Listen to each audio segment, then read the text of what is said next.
Ходите пред съблякалната, за да може да дадем фронт на борците. Така. Те ще ми я дадат.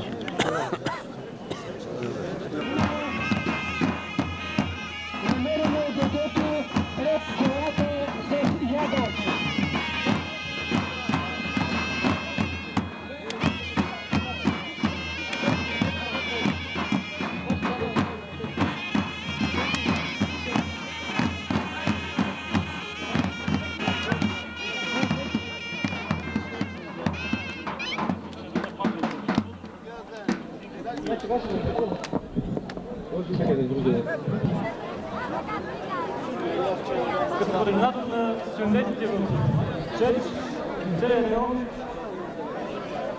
искам да ви съобщя как предстоят за бъдеще сюнетите по села.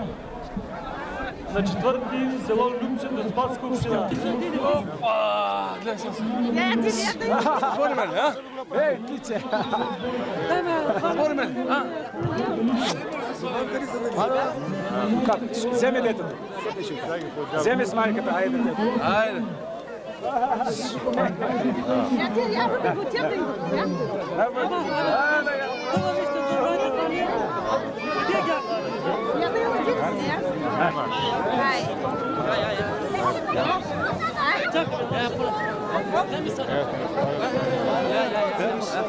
Нататък си. Колко се оживило, гледаш? Встъпително слово ще прочете и Смет Юсеинов Даилов. Давам думата. Добре дошли, брати и сестри мюсюлмани! Добре дошли на този стадион!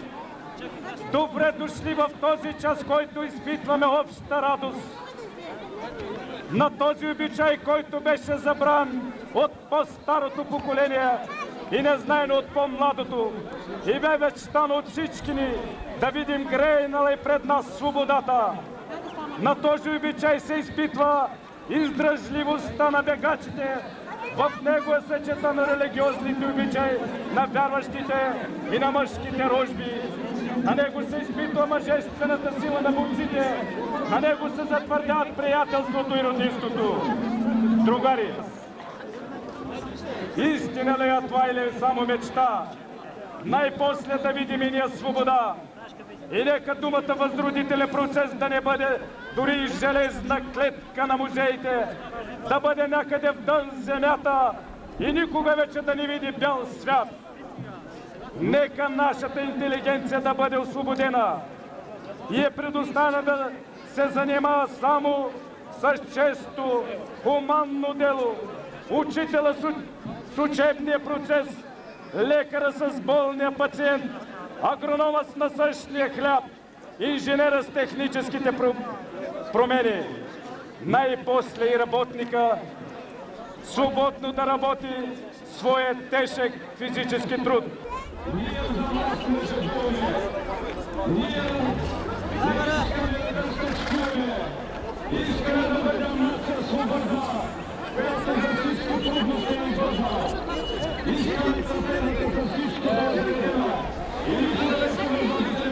Чел, карате да излизат лоша, карате да излизат.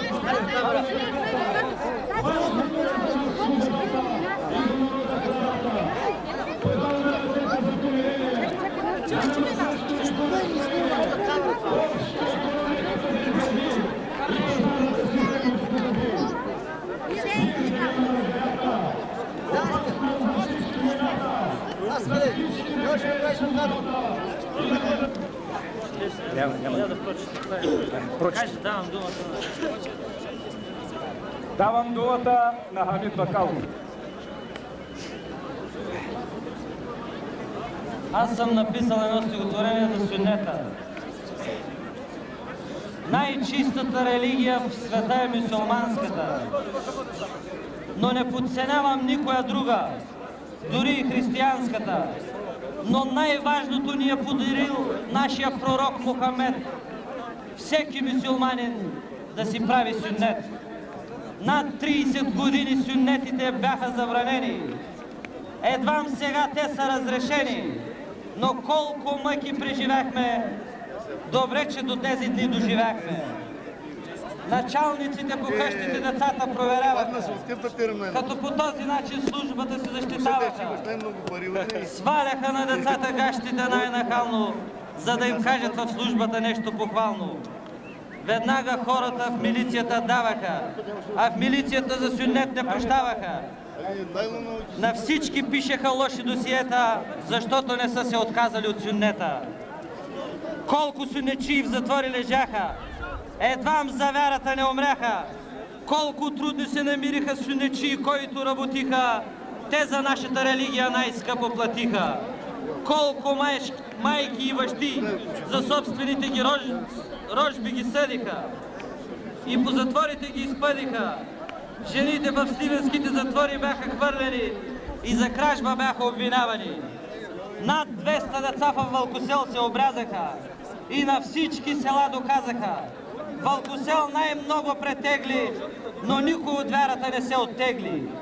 Всички деца, които бяха обрязани, майките им, бащите им бяха наказани, а тези, които сюннечията издадоха, дори и награди им раздадоха. Кой може да изчисли мъките и сълзите? Той може да преброи звездите. Безброй мъки преживяхме, но ето, че истински сюннет видяхме. Но сега, когато сюннетите ги разрешиха, бащи с деца заедно се обрязаха и пред целия свят доказаха, че от сюннета не се отказаха. Погледнете сюннетът как ни обединява. За това мюсюлманинът го заслужава. Ние трябва с сюннета да се гордеем и като братя да заживеем.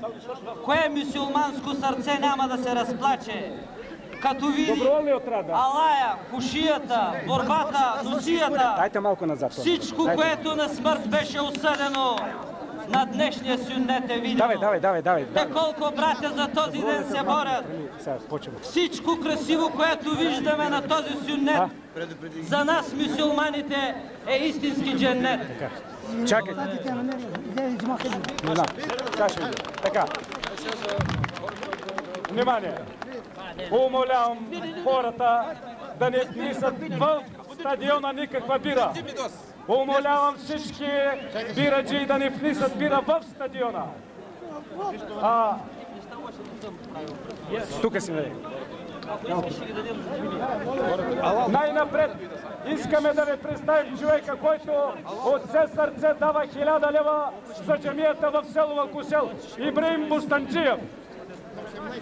Чакай, малко назад. Чакай малко, чакай.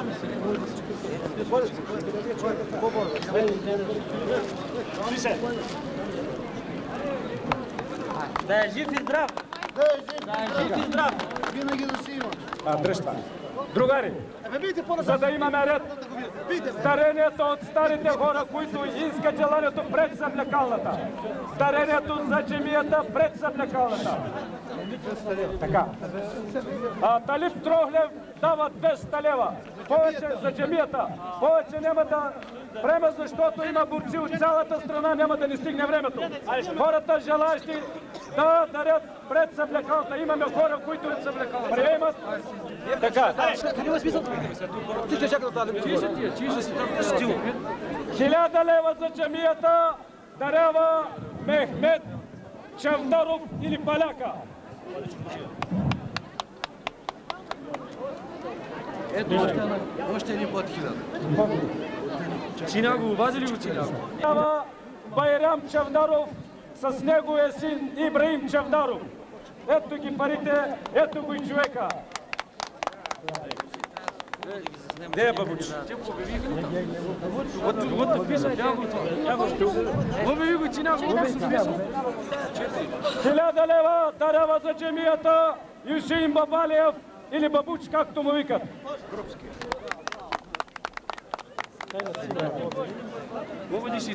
1000 лева дарява за джемията Юсеин Шиклев.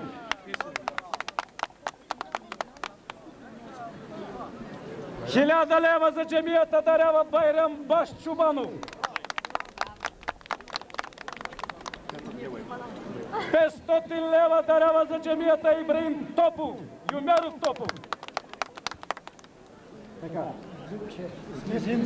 Там има... Там ще записвате, за да може... Ето сега ни света петка 355 лева. Група от света петка. Дай да тука. Група от света петка, които заедно бяхме на вахтата в София, даряват за джамията 355 лева. Стига толкова. Я ги пише, не ми го принесе. Сега бяме на вахта също. Село Ирукул, с когото бяхме на вахтата в София, Емине Медарова дарява 4 метра куприна, а групата от село Вълкосел, от село Ирукул дарява 405 лева за сюннета.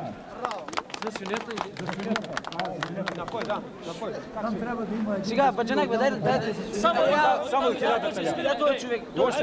И свършваме. Така.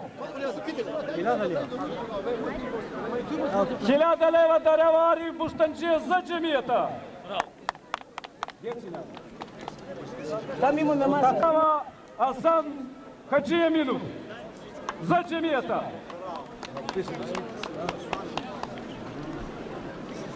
И парите са вътре. Група от Туховища даряват за джамията 80 лева. Благодаря. 205 ли бяха? Така, 80 лева от Туховища. Цеха Витоша даряват 205 лева. Останалите всички, които са дарители, имаме на две места. Пред съблекалата и от десната страна. От цяло Барутин, групата от зависимото дружество подарява джамията 200 лева и дружеството 160 лева. Общо 360. Дружеството за независими за правата на човека от село Барутина.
Шуман, Тодоров!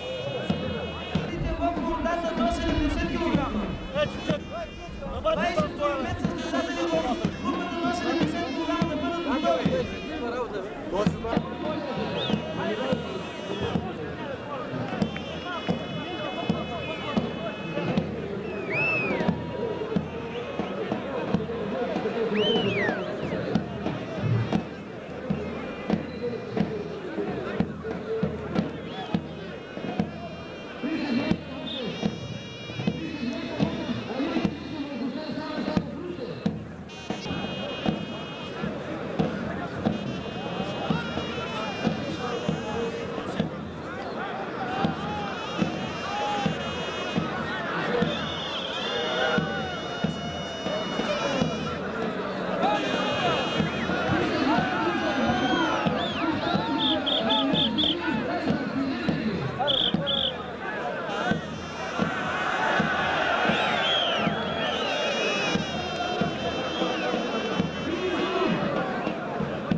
Групата до 70 кг при съдията Тепов победител Мехмед Дораков Брезница. Мехмед Дораков Брезница.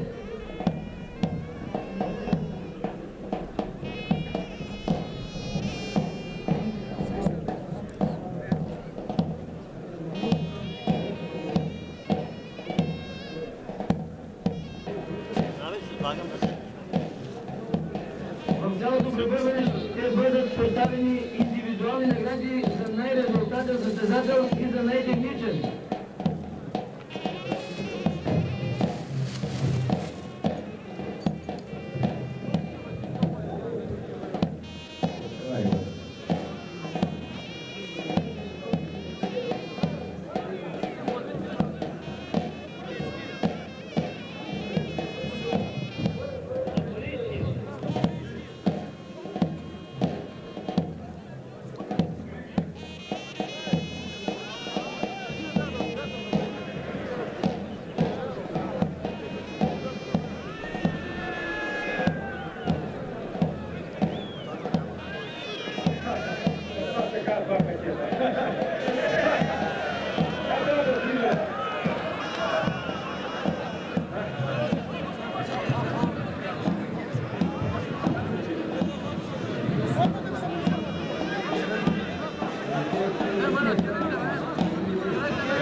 При съдията Мусов, победител Катерин Илиев Стамбулийски. Катерин Илиев Стамбулийски.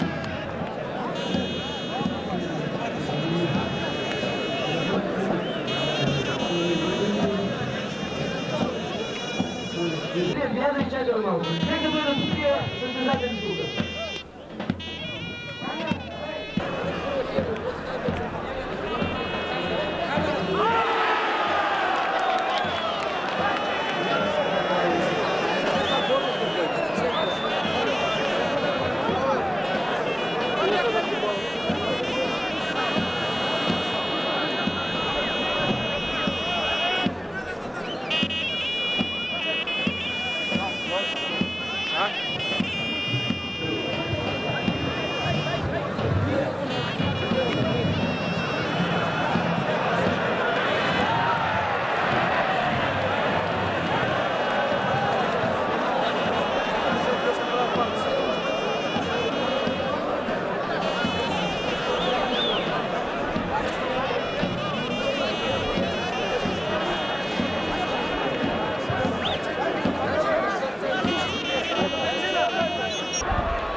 Бехтина.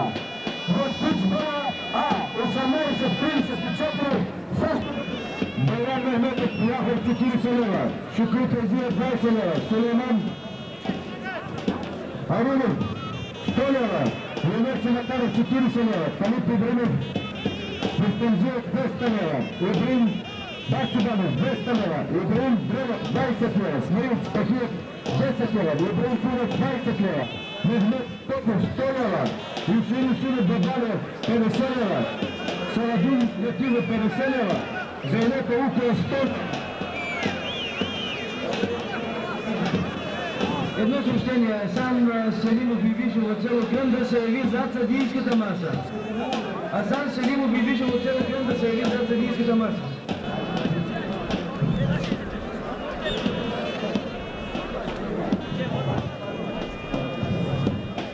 Победител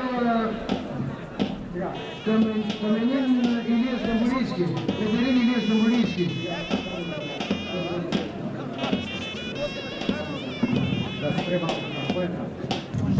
Скъпи братя и сестри,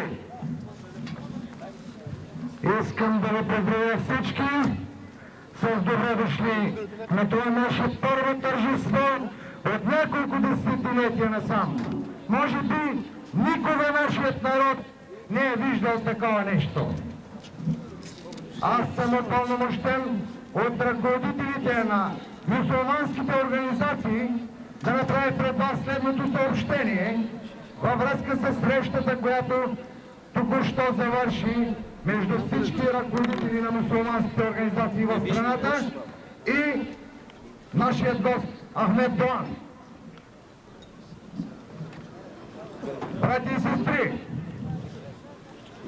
преди да ви обясня какво постигнахме, искам да ви кажа следното, че пред нас мюсюлманите в цялата страна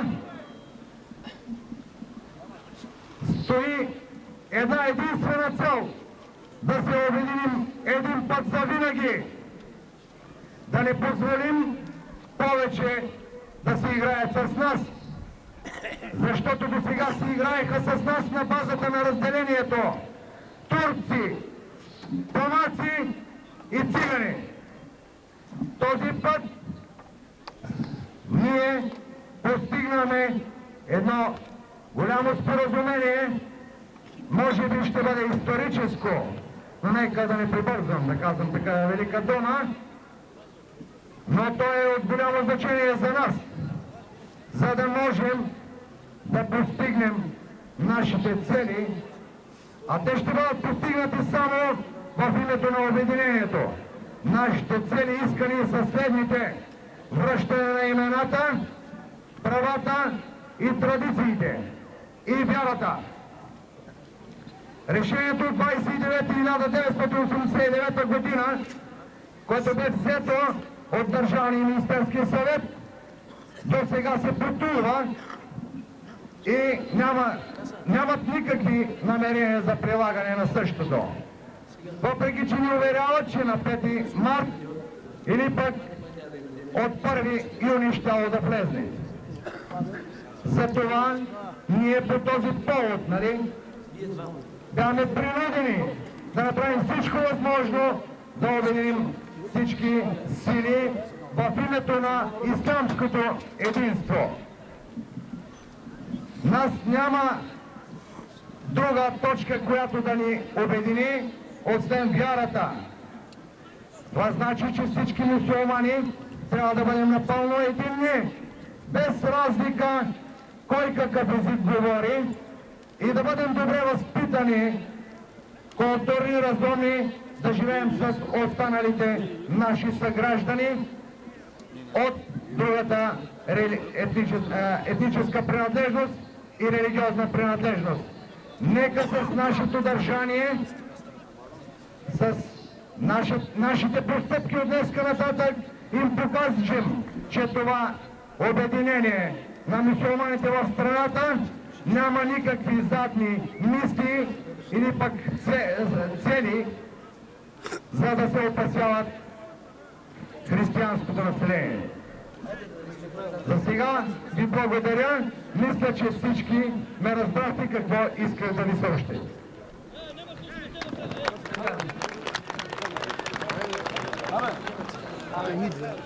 Няма значение. Благодарим на Листа Старе. Продължава борбата. За трети кръг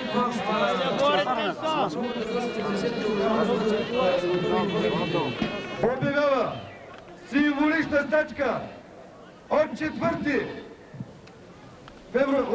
март с сино триколорче до сърцето поставено.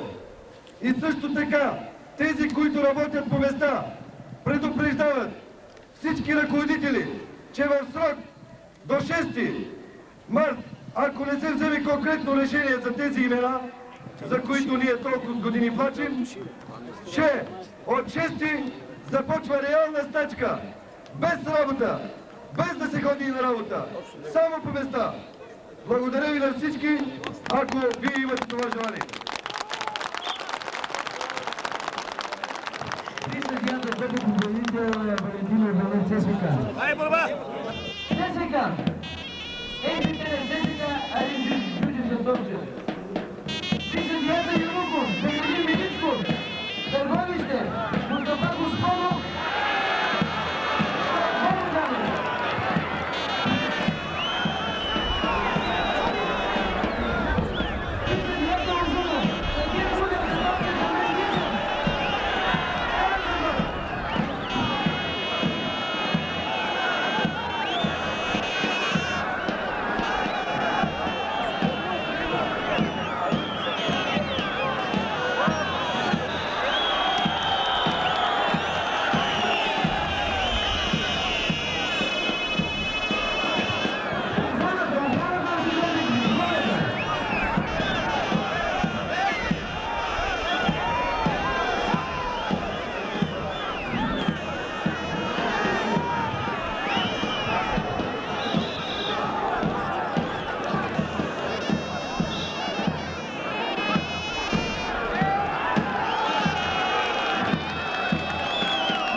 килограма. Да се явят на съдийската маса за хвърляне на жеби.